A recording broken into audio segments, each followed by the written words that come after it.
नमस्कार दोस्तों, आज आपके लिए एक और कार्टून वीडियो लाया हूं, तो आप मेरे YouTube चैनल को सब्सक्राइब जरूर करें।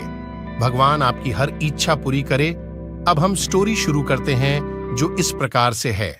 कई साल पहले गोरखपुर नामक एक गांव में जीतू नाम का एक सेठ रहता था। सेठ का गेहूं चावल जैसे अनाज का व्यापार था और उसके गोदाम में मजदूर चावल और गेहूं की बोरियां लाते ले जाते थे।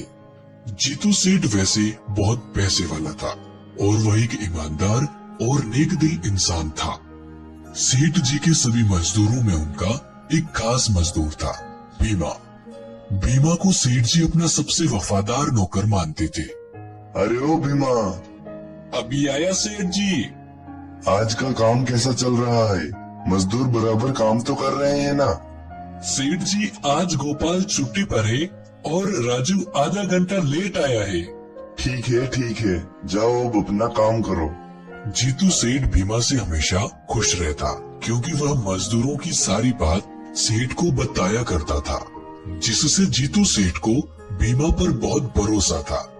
एक दिन सेठ जी अपने गोदाम पर बैठे थे और वह भीमा को आवाज लगाते हैं।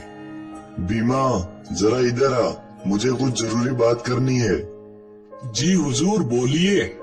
आज से मैं घर जल्दी जाया करूंगा। तुम शाम होते ही गोदाम बंद करके चाबियां मेरे घर पहुंचा देना। जी सेठ जी, जैसा आप कहें। अब भीमा ने सेठ की इस विश्वास को एक अच्छा मौका समझा। सेठ जी तो बड़े बेवकूफ निकले, मुझ पे विश्वास कर लिया। भीमा अब शाम को गोदाम बंद करते समय कुछ चावल की बोरियों से चावल चुरा लेता है और उन्हें एक पोटली में भरकर ले जाने लगता है और फिर उन्हें बाजार में ले जाकर उन्हें बेच देता है। चालाक भीमा अगले कई दिनों तक गोदाम से कभी गेहूं तो कभी चावल चुराता रहा और बाजार में बेचकर पैसा लेता रहा। जीतू सेठ को इसकी भनक तक नहीं लगी और वो अभी भी भीमा पर उतना ही विश्वास करते थे। खैर, धीरे धीरे भीमा ने बहुत सारा अनाज चोरी कर बहुत सारा पैसा जमा कर लिया। एक दिन गोपाल नाम के एक मजदूर ने भीमा को चुराया हुआ चावल बेचते हुए देख लिया और वो सीधा सेठ के पास इसकी शिकायत करने पहुंचा। सेठ जी। क्या हुआ? इतनी रात को यहाँ कैसे? सेठ जी, भीमा गोदाम से चावल को चोरी कर दुकान पर बेच रहा था। मैंने अपनी आंखों से उसे देखा है। क्या बात करते हो? तुम भी ना? मैं नहीं मान सकता। भीमा चोरी नहीं कर सकता है। जैसी आपकी मर्जी।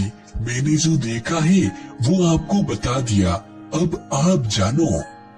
उसके बाद भीमा रोज चोरी किया करता था और सेठ जी को कानो कान खबर नहीं होती। कुछ महीनों बाद एक दिन भीमा सेठ के यहाँ काम पर नहीं आया। क्या बात है? आज मेरा वफादार नहीं आया। लगता है बीमार हो गया है। चलो बेचारे से मिलकर आता हूँ। कितना बोला है?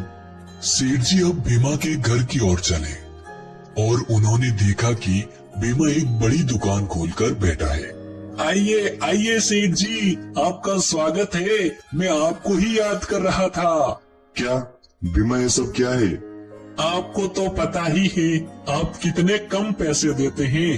अब मेरा घर नहीं चल रहा था तो जरा मैंने अपना व्यापार शुरू कर लिया, वो भी आपके पैसों से। धोखेबाज नौकर, तूने मुझे ही लूटा। गोपाल ने सच कहा था, तू गोदाम से चोरी करता था। मैं और कर भी क्या सकता था? और मैं बेवकूफ तुझ पर विश्वास करता रहा। अब जीतू सेठ गुस्से से वहाँ से चले गए और उन्होंने एक सबक सीखा कि कभी किसी गैर इंसान पर इतना विश्वास नहीं करना चाहिए कि स्वयं का नुकसान हो जाए। मैं आप सभी बंधुओं से आशा करता हूं कि आप सभी को यह वीडियो अच्छी लगी होगी और मैं आपसे पुनः आग्रह करता हूं कि जिन्होंने अभी तक मेरे YouTube चैनल को सब्सक्राइब नहीं किया है, वह कृपया मेरे इस हिमकाट YouTube चैनल को सब्सक्राइब करें। धन्यवाद। भगवान आपको खुश रखे।